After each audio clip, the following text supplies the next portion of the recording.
కేసులో అవినీతి జరిగిందన్న ఆరోపణలపై ఏసీబీతో పాటు ఈడీ కూడా కేసు నమోదు చేసింది. ఈ కేసులో ఏసీబీ అధికారులు A2, A3లను విచారిస్తోంది. మరోవైపు ఈడీ సైతం A1గా ఉన్న మాజీ మంత్రి కేటీఆర్కి నోటీసులు పంపించింది. ఈ నేపథ్యంలో ఈ కేసు నుంచి కేటీఆర్ ఈజీగా తప్పించుకోవచ్చనే ప్రచారం జరుగుతోంది. ఇది ఎంతవరకు నిజం? తన తప్పులేనిది కేటీఆర్ నేరాన్ని అధికారులపై తోసివేస్తారా, లేక మైలేజ్ కోసం అరెస్ట్ అవుతారా? ఫార్ములా ఈ రేస్ బీఆర్ఎస్ హయాంలో హైదరాబాద్లో నిర్వహించారు. ఈ నేపథ్యంలో 55,000 కోట్ల రూపాయలు విదేశాలకు తరలి వెళ్లాయనే దానిపై ఏసీబీ కేసు నమోదు చేసింది. ఇప్పటికే అనుమానితులను విచారిస్తోంది. ఇందులో కేటీఆర్ A1గా ఉన్నారు. అయితే ఈ వ్యవహారంలో టెక్నికల్ అంశాలతో తాను సేఫ్ అయ్యేందుకు కేటీఆర్ ప్రయత్నిస్తున్నారు. హైకోర్టులో దాఖలు చేసిన క్వాష్ పిటిషన్ విషయంలో ఆయన తరపు లాయర్లు అంతా అధికారులే చూసుకోవాలని, తనకేమీ సంబంధం లేదని సూటిగా చెప్పేశారు. అనుమతులు తీసుకోవటం, విదేశాలకు తరలింపు విషయంలో తన ప్రమేయం ఏమీ ఉండదన్నారు.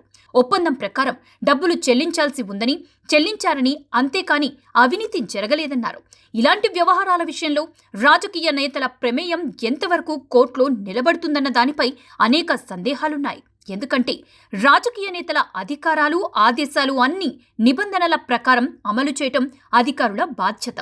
అవి నిబంధనలకు వ్యతిరేకంగా ఉంటే మాత్రం అమలు చేయకూడదు. అలా చేస్తే ఇరుక్కుపోతారు.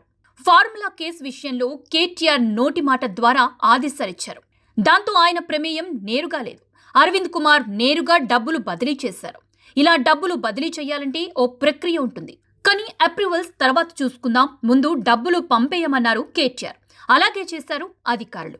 ఇప్పుడు కేటీఆర్ తనకు సంబంధం లేదని, అప్రూవల్స్ ఉన్నాయో లేదో చూసుకోవాల్సిన బాధ్యత అధికారులదే అంటున్నారు. అరవింద్ కుమార్ జరిగింది మొత్తం చెప్పి కావాలంటే తాను అప్రూవర్గా మారతానని, జైలుకు మాత్రం పంపొద్దని ప్రభుత్వ పెద్దలను వేడుకుంటున్నట్టుగా ప్రచారం జరుగుతోంది.